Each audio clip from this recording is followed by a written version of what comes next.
Hello à tous et bienvenue dans ce nouvel épisode du podcast Âme de Barre. J'en profite pour vous rappeler que mon carnet d'entraînement et de journaling sportif, donc Âme de Barre, est de nouveau disponible. Donc maintenant que je suis rentrée de Bali, j'ai réouvert les commandes. N'hésitez pas à passer sur le site. Le lien est dans ma bio Instagram et je peux vous le remettre aussi en description de cette vidéo. Donc aujourd'hui, je vais vous faire un épisode un petit peu spécial puisque en fait hier j'ai publié un réel sur les réseaux sociaux où je parlais du sujet qu'on va aborder aujourd'hui dans ce podcast et j'avais volontairement envie d'en faire un épisode un petit peu plus léger mais un petit peu plus détaillé par rapport à ce réel là puisque j'ai parlé du coup dans ce réel d'une croyance que j'avais depuis longtemps et d'une croyance qu'ont la plupart des sportifs d'ailleurs je pense et qu'on développe et qu'on met beaucoup en avant sur les réseaux sociaux et que j'avais envie un petit peu de controverser avec vous. Et coucou, moi c'est Shirley, je suis coach et athlète d'haltérophilie et à chaque épisode je t'ouvre les coulisses de ma vie sportive et de mon métier. Mon but est de t'aider à simplifier ta pratique, renforcer ta confiance et t'aider à progresser avec authenticité afin que toi aussi tu brilles sous la barre et dans la vie. Donc cette croyance, cette idée, c'est laquelle? C'est l'idée que pour être forte, il faut souffrir. Donc que pour être forte, il faut souffrir, que pour être forte, il faut en faire toujours plus, que pour être forte, il faut se forcer, que pour être forte, il faut se dépasser, toujours faire plus intense, toujours faire plus loin, etc., etc., etc. Et moi-même, j'ai pensé ça pendant très longtemps et c'est ce qui m'a poussée à être celle que je suis aussi aujourd'hui. Mais je pense qu'aujourd'hui, cette croyance est incomplète et j'aimerais la nuancer avec vous. Donc pour vous faire un petit rappel et pour les personnes du coup qui m'ont rejoint récemment, je suis athlète ou en tout cas, je m'entraîne depuis au moins 2016, donc plus de 10 ans. J'ai commencé par la musculation. Ensuite, j'ai fait un petit virage vers l'haltérophilie, même si c'est une discipline qui m'avait toujours un petit peu intéressée. C'est vrai que j'ai fait réellement de l'haltérophilie à 100% en 2020, il me semble, donc ça fait plus de 6 ans. Je suis devenue coach en 2023, donc il y a plus de 3 ans. Donc voilà, pour vous expliquer un petit peu mon parcours. Et tout au long de ma pratique, et comme toute personne, tout au long aussi de ma vingtaine, j'ai évolué, j'ai compris différentes choses et c'est pour ça que je me permets d'aborder ça aujourd'hui avec vous, puisque dans ces milieux-là, que ce soit l'haltérophilie ou la musculation, la douleur, au final, c'est presque comme une médaille. On admire ceux qui ratent jamais une séance, ceux qui s'entraînent même quand ils sont fatigués, les filles qui s'entraînent même quand elles ont leurs règles, ceux qui en font toujours plus, etc., etc.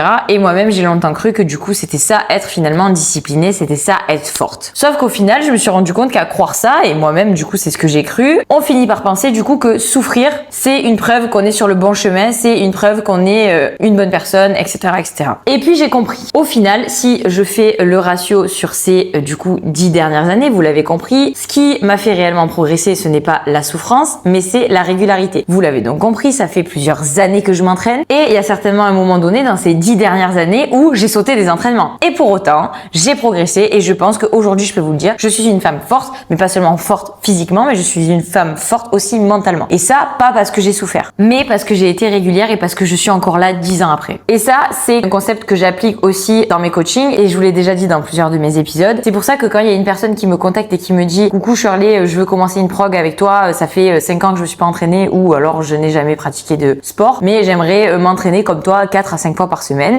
Je calme directement la personne et je lui explique que non. Pourquoi? Parce que il vaut mieux y aller pas à pas et je préfère 2 séances par semaine pendant des mois plutôt que 5 séances intensives pendant un mois. Pourquoi? Parce que le changement ou l'intensité, trop de souffrance ou trop d'inconfort d'un coup va faire que la personne, elle va abandonner. Ok? Et ce qui compte, c'est, et ça j'y reviendrai plus tard dans l'épisode, c'est finalement d'arriver à être régulier dans ton entraînement, peu importe le nombre de séances que tu vas faire dans la semaine. Ce qui compte, c'est de le faire entre guillemets chaque semaine. Il y a une phrase que j'aime bien et que j'avais dit à une athlète récemment. Il vaut mieux une séance moyenne 2 ou 3 fois dans la semaine plutôt que une séance où tu te démontes la semaine d'après et après tu t'entraînes plus pendant 5 jours quoi. Bon, au final, c'est pas du tout une phrase, mais je me rappelle que j'avais dit ça par message et finalement, voilà, je préfère qu'elle adapte sa séance, qu'elle y mette peut-être un petit peu moins d'intensité, mais qu'elle bouge 1 à 2 fois dans la semaine malgré la chaleur, parce que du coup c'était ça le sujet à cause de la canicule, etc. Plutôt que du coup de prendre 1-2 semaines de récup parce que il y a une séance où elle s'est démontée, elle s'est dégoûtée et du coup elle y est pas retournée pendant plus d'une semaine. Ce qui va vraiment te faire progresser et te rendre forte, c'est le repos, l'écoute de toi et de ton corps, tes habitudes et pas d'énormes changements d'un coup. Ça, c'est une petite dédicace en rapport avec l'avant-dernier épisode du podcast. La récupération, bref. Aujourd'hui, je ne cherche plus à savoir à quel degré je suis capable de souffrir, ni savoir combien je suis capable de surmonter, mais je cherche surtout à construire une routine que je suis capable de supporter sur le long terme et de continuer du coup pendant 10 ans. Donc du coup, la nuance un petit peu importante que je voulais apporter dans cet épisode, et c'est ce dont j'ai parlé du coup de manière un petit peu plus résumée dans mon podcast, c'est que je ne dis pas que je suis tout le temps à l'aise avec le fait d'aller à l'entraînement, que je suis tout le temps motivée, que j'ai tout le temps envie d'y aller et que je me force jamais. Ce que je dis, c'est que j'ai réussi à me créer une routine que je suis capable de supporter 80% du temps. J'aime m'entraîner, j'aime les disciplines que je pratique. C'est aussi pour ça que des fois j'ai changé de discipline, que passé un moment je faisais plus d'haltéro, qu'il y a des moments où je suis même revenue un petit peu plus sur du renfo, que comme tous les athlètes, même de haut niveau en haltérophilie, il y a une période où on fait un petit peu autre chose, du foncier, où on va surfer, où on va faire du wakeboard, enfin bref, ça c'est pour ma partie à moi, mais voilà, ou une petite période où on va couper et faire d'autres choses pour pouvoir revenir à notre discipline parce qu'on l'aime et pour pouvoir la faire aussi avec envie. Moi, j'ai créé une routine que 80% du temps, je suis heureuse d'appliquer et où je suis heureuse d'aller m'entraîner. Je dis pas que je me force jamais, mais 20% du temps, peut-être j'ai pas envie d'aller à l'entraînement. Si, à contrario, toi, dans ta vie, il y a 80% du temps où t'as pas envie d'y aller et 20% du temps où tu te régales, c'est potentiellement, et c'est ce que j'ai dit dans mon réel, que tu dois changer ta routine ou que tu dois changer de discipline. Le but, c'est pas de passer ta vie à faire des trucs que t'aimes pas faire. Et moi, ça, j'en ai parlé avec mes copines. Si vous aimez pas la musculation, parce qu'à chaque fois, le sujet, c'était ça, c'était ouais, mais Shirley, toi, tu fais du sport, mais moi, franchement, aller à la muscu, j'aime pas, je me force, etc. Mais oh, la vie, elle a pas été faite